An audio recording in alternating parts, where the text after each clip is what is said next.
Ndasubije mwese mbani ikaze kuri YouTube channel yacu ni ku Ngoma TV show. Ni yacu ni yanyu, mukore subscribe ndetse mukore share, like ndetse na comment wenda kuri mwifuza ko twazaganiraho ubutaha ndetse no kuma mwakurikiye inkuru zacu. Tuje kuganira ku mutekano mu burasirazuba bwa Repubulika ya Demokarasi ya Kongo, ariko nanone tunarebera hamwe uko bigifashe i Kinshasa. Kuri ubu ubwoba ni bwose muri iki gihugu, ni cyane ko imyigaragambyo iteganyijwe ku munsi wo kuwa gatatu ari imyigaragambyo yakangaranyije Repubulika ya Demokarasi ya Kongo yose muri rusange, ubwo duhereye nyine ku mukuru w'iki gihugu Perezida Felix Antoine Tshisekedi. Mu cyo byagenze gute muri kino gihugu? Amakuru ahari yarayuzinduko Perezida wa Repubulika ya Demokarasi ya Kongo yagombaga kugirira muri Leta Zunze Ubumwe za Amerika, rwari uruzinduko rufite icyo ruvuze gikomeye cyane ku mutekano w'akarere ndetse na Repubulika ya Demokarasi ya Kongo muri rusange. Aho Perezida wa Repubulika ya Demokarasi ya Kongo Felix Tshisekedi yamaze gusubika uruzinduko yagombaga kugirira i New York muri Amerika, nk'uko byari ibiteganyijwe ko azagerayo tariki 22 Nyakanga. Birumvikana ko ari ku munsi wo kuwa gatatu.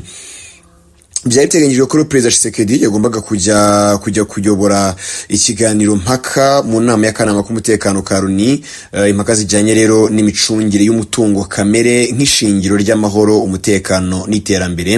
Ni igikorwa rero cyari giteganyijwe kuzaba ari ingenzi cyane mu gihe cya Repubulika ya Demokarasi ya Kongo inayoboye aka kanama kuri ubu ku mutekano muri kuno kwezi kwa Nyakanga. Kikaba kandi cyari gikurikiye inama yo mu bwoko bwa iyo formula yabereye i New York tariki 13 Nyakanga iyobowe na Minisitiri w'Ububanyi n'Amahanga Theresa May Kayikwamba Wagner.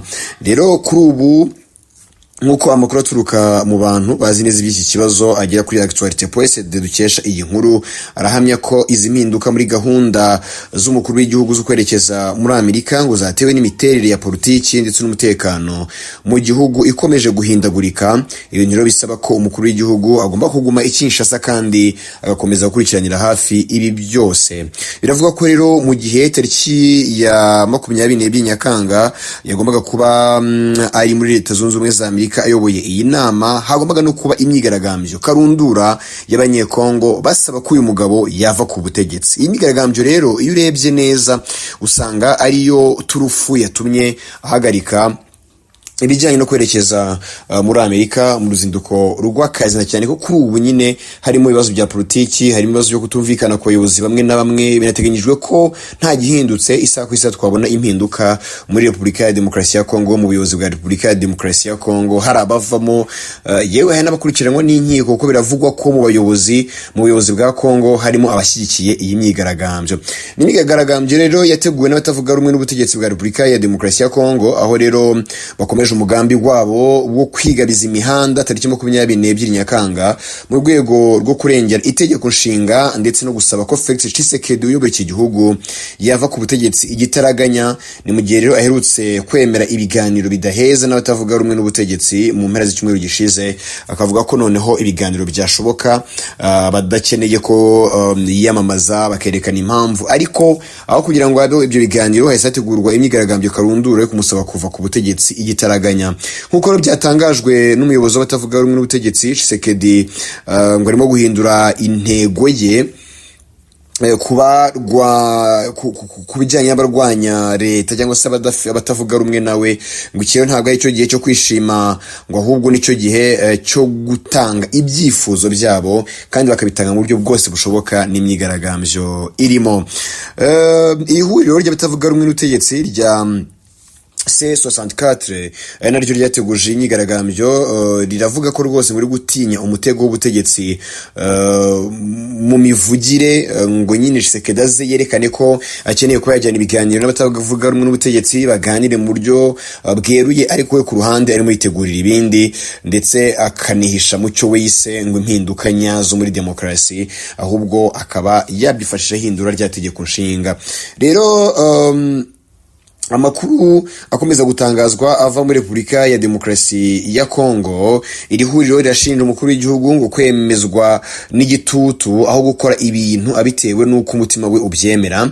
Bakomeza rero bavuga ko ngo imihanda ikomeje kuba igikoresho cy'ibanze mu gushikekesha ibibazo biri muri Repubulika ya Demokarasi ya Kongo ndetse no gusubiza inyuma umugambi wa Tshisekedi. Imihanda avuga rero ni ukwigaragambya bigabije imihanda, abaturage bose niyo nka bakarikiza mu mihanda y'Kinshasa mu kwamagana ubutegetsi bwa Tshisekedi no kumusaba ko yava ku butegetsi.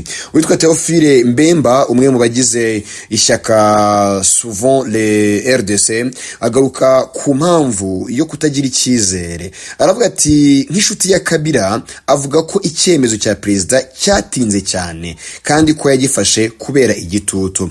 Rero perezida wa Repubulika ya Demokarasi ya Kongo wahoraga yanga ibiganiro bidaheza aherutse gutangaza ko yemeye noneho kubitegura. Rero iki cyemezo kikaba cyaraje mu rwego rwo gusubiza igitutu cy'imyigaragambyo y'abatavuga rumwe n'ubutegetsi biganjemo abaturage ba Kongo ndetse n'amatorero ya Gikristu Senko ndetse na SSM. Mbemba rero ndetse yanahise anashyiraho ibisabwa. Aravuga ati ntabwo ashobora kubaho ibiganiro hatabayeho ibikorwa bifatika nk'uko inkuru dukesha Mediacongo.net ikomeza ivuga. Aravuga ati ibi bintu byo kuvuga ngo none yemeye ibiganiro nuko dukinga ibikarito mu maso kubera ko bimvise ko ari imyigaragambyo irimo gutegurwa izaba tariki 22.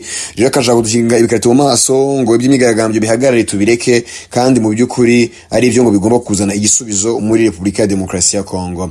Rero urutonde rw'ingamba zo kugabanya amakimbirane ni rurerure cyane, ariko aravuga ko rwose rusobanutse ndetse n'ibyo asaba Perezida Tshisekedi.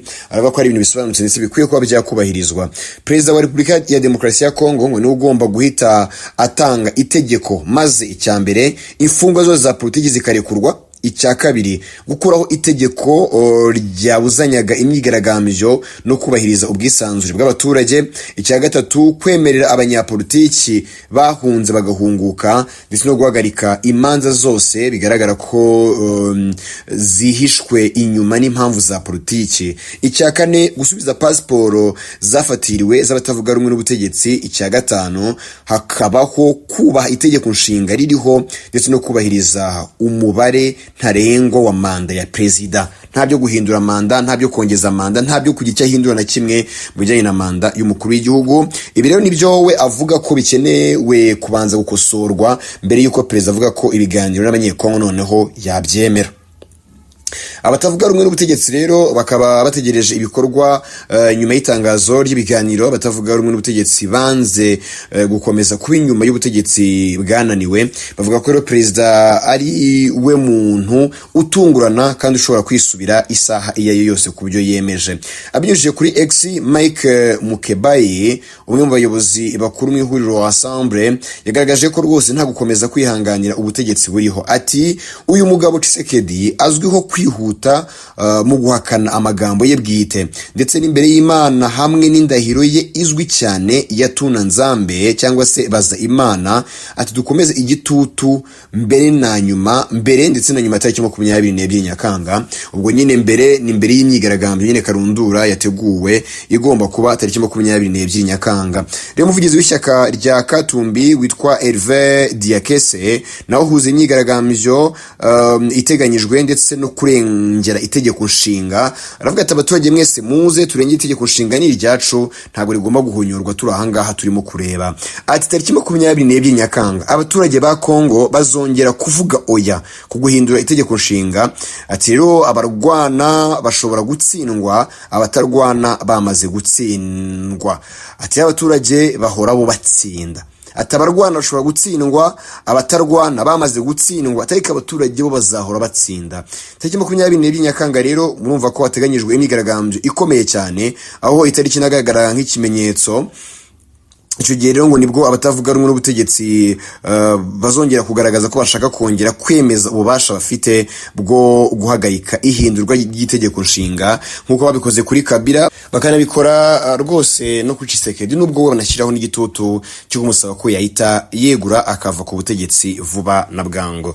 Reka tutega amaso turebe tariki 22 by'imyigaragambyo tusaba duhari ku bwanyu n'abanyamyigaragambyo abanyekongo baba mu mahanga y'abanyamurenge n'abandi banyekongo baba mu mahanga bashyigikiye cyane berekana ko bayitezeho ko ari izatanga igisubizo ku butegetsi bwa Perezida Tshisekedi wa Repubulika ya Demokarasi ya Kongo. Nawe yakaniye, murumva ko yamaze gusubika uruzinduko yari afitiye muri Leta Zunze Ubumwe za Amerika, rwari rufite icyo ruvuze runini cyane ku mutekano wo mu karere n'intambara arimo, ariko yemeje ko uruzinduko arusubitse ndetse agomba kuba ari mu gihugu akitegera ibiri kuba ndetse akagira n'icyo yabikoraho.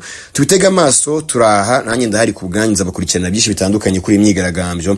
Nawe niba ukeneye kuba natwe kora subscribe niba utarayikora, tuyo tubana umunsi ku wundi. Nitwa Emma Bruno Mbonywera, gahunda za YouTube channel yacu ku Ngoma TV Show zirakomeje.